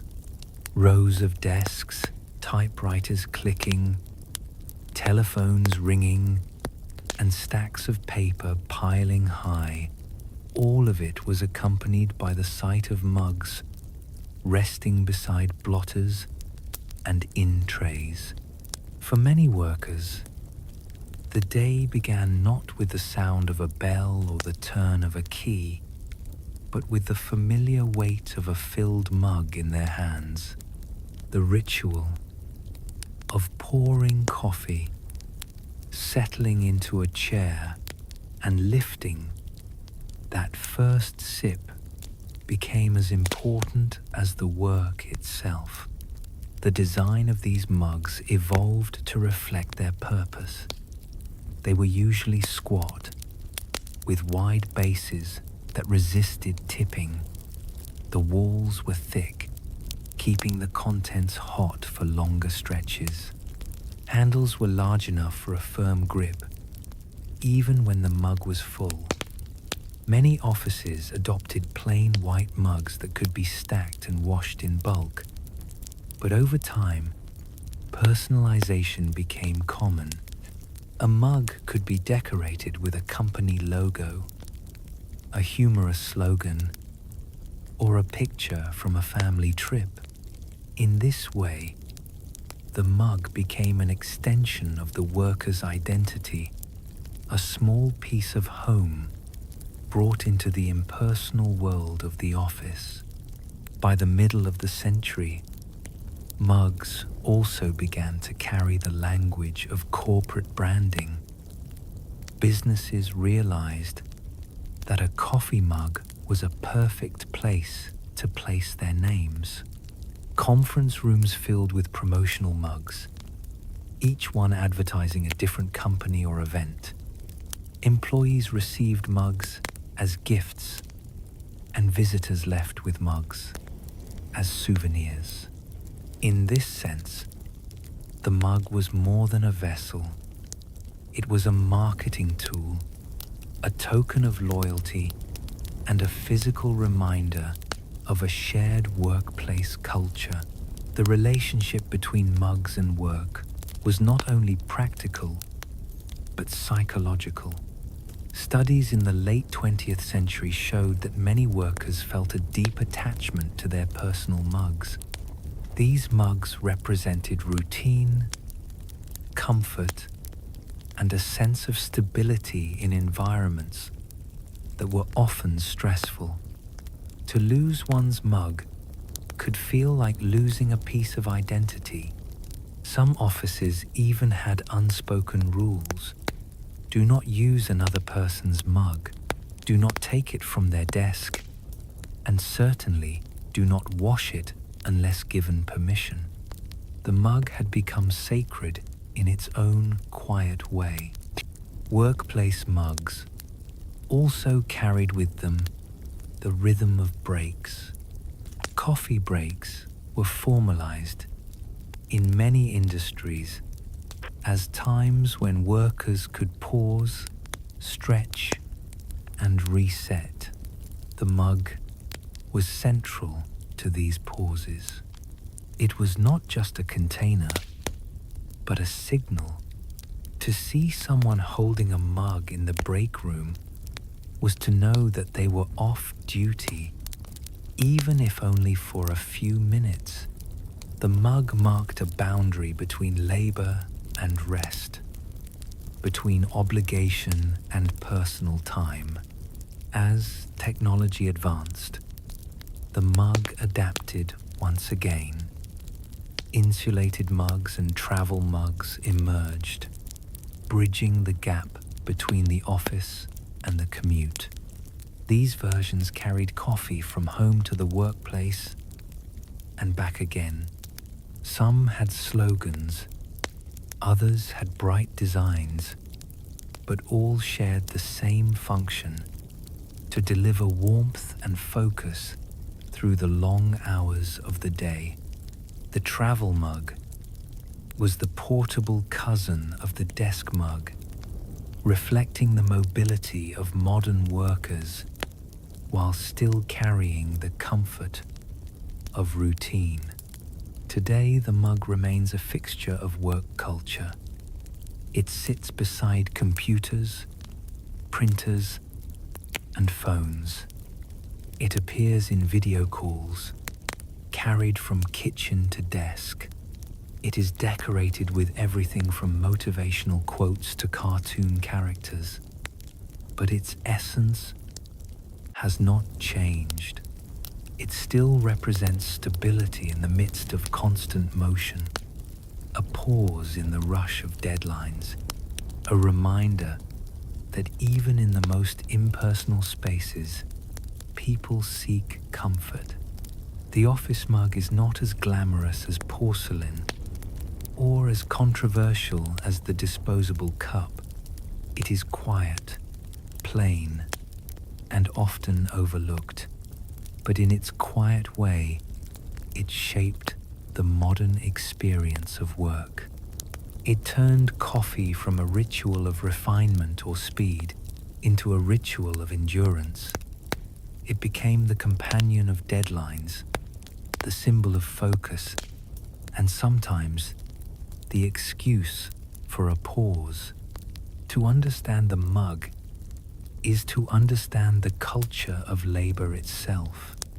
Every stain on the rim, every crack in the glaze, every faded slogan tells a story of hours spent working, hoping, or simply enduring. The mug is not a luxury or a burden.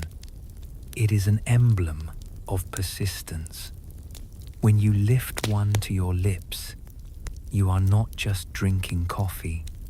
You are sharing in the silent history of millions who, across generations, relied on the same simple vessel to carry them through the long hours of their day. The journey of the coffee cup leads us to a final reflection, a place where ritual and convenience collide. Every design, from porcelain to paper, from mug to travel cup, carries within it a balance between patience and speed, between the quiet ceremony of drinking and the restless need to move.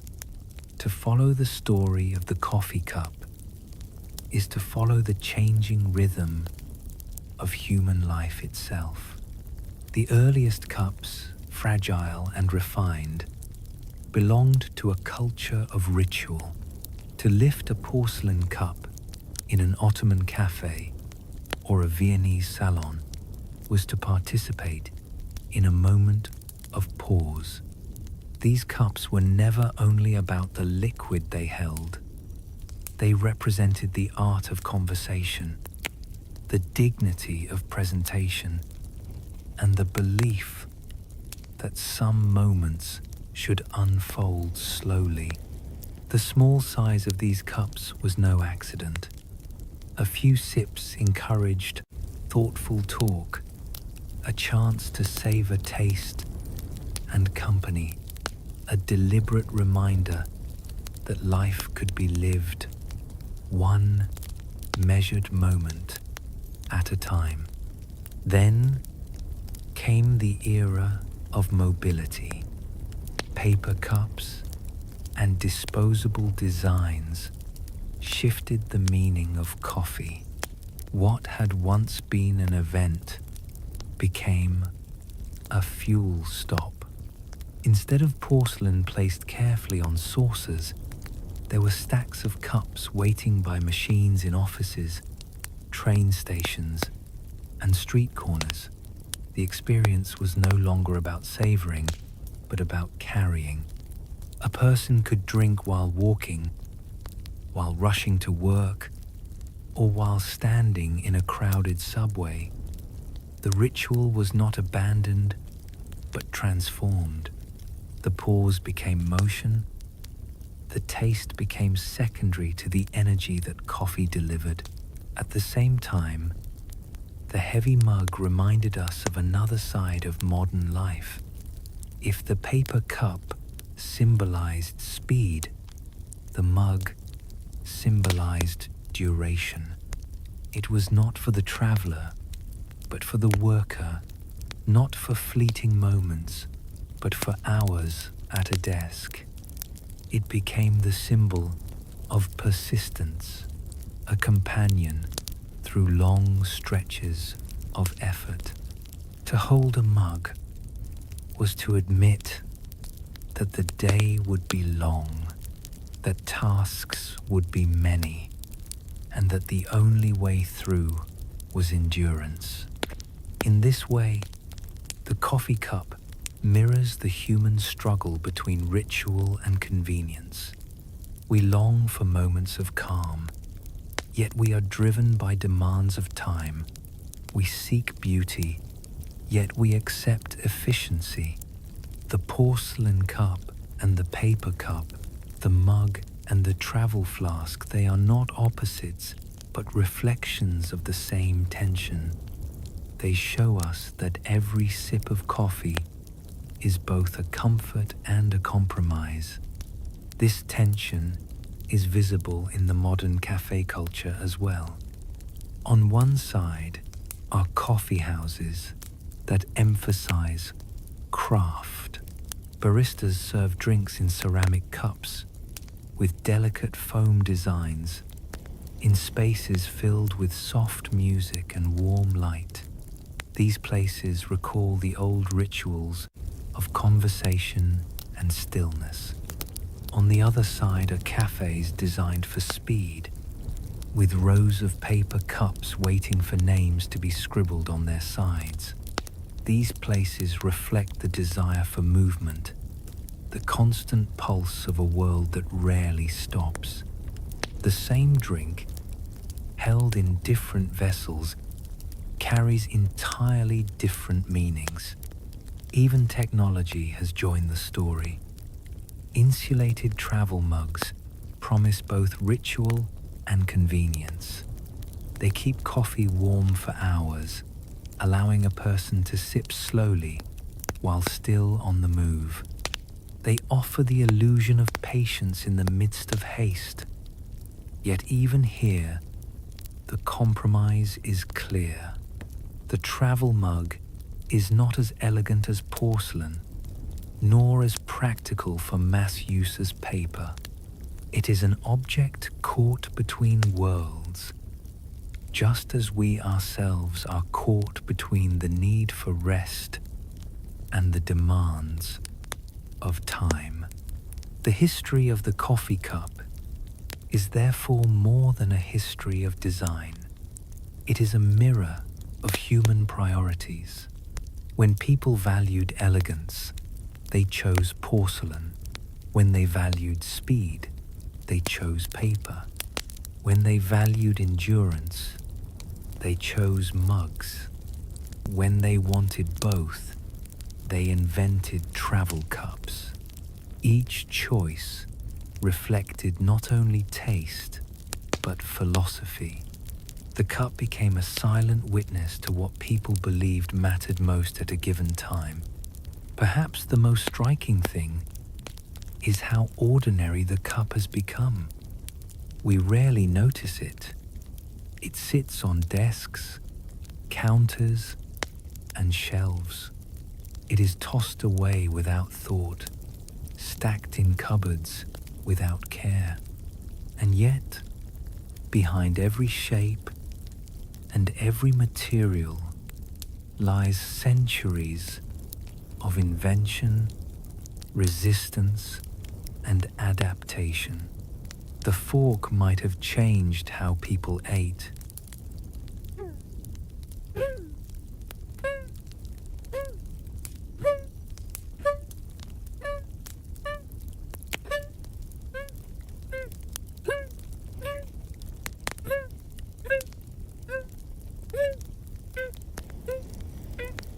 The pen how they wrote, but the coffee cup changed how they lived each. It is the companion of mornings, the anchor of meetings, the token of friendship when someone offers a drink. It is an object that, in its quiet way, defines the texture of modern life. To hold a coffee cup today is to hold a thread of history. You hold the memory of porcelain salons, the rush of industrial streets, the hum of office routines, and the blur of daily commutes. You hold the record of choices between ritual and convenience. And perhaps, in the quiet of a morning, as steam rises and time feels momentarily suspended, you are reminded that even the most ordinary objects carry extraordinary stories. The coffee cup does not just hold a drink. It holds the history of how people balance patience and urgency, how they create meaning in the smallest actions, and how they carry on through the endless rhythm of their days. To understand its journey is to understand a piece of ourselves. As we come to the end of tonight's journey, think about the objects you touched today. The fork on your table, the pen in your hand, the cup that carried your coffee, even the toilet that you hardly notice.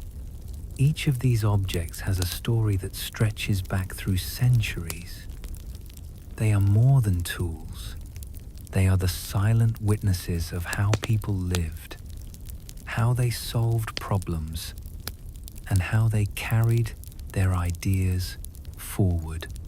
What seems ordinary is never truly simple. The fork carried with it a change in manners and the slow decline of shared bowls. The toilet reshaped cities by protecting public health. The pen unlocked literacy for millions and gave every voice a chance to leave a mark. The coffee cup carried rituals across continents, turning a simple bean into a bond between strangers. Everyday life is often where history hides best. We expect history to roar with battles and kings, yet it also whispers in the quiet things that sit in our kitchens and pockets. To understand them is to understand ourselves. Thank you for spending this quiet time with me tonight. This has been Boring Boris, History for Sleep, read by Nathan. Wherever you are, and whatever time the clock shows where you sit, may your night be calm and your sleep be deep. Good night. As we come to the end of tonight's journey, think about the objects you touched today. The fork on your table, the pen in your hand, the cup that carried your coffee, even the toilet that you hardly notice. Each of these objects has a story that stretches back through centuries. They are more than tools. They are the silent witnesses of how people lived, how they solved problems, and how they carried their ideas forward. What seems ordinary is never truly simple. The fork carried with it a change in manners and the slow decline of shared bowls.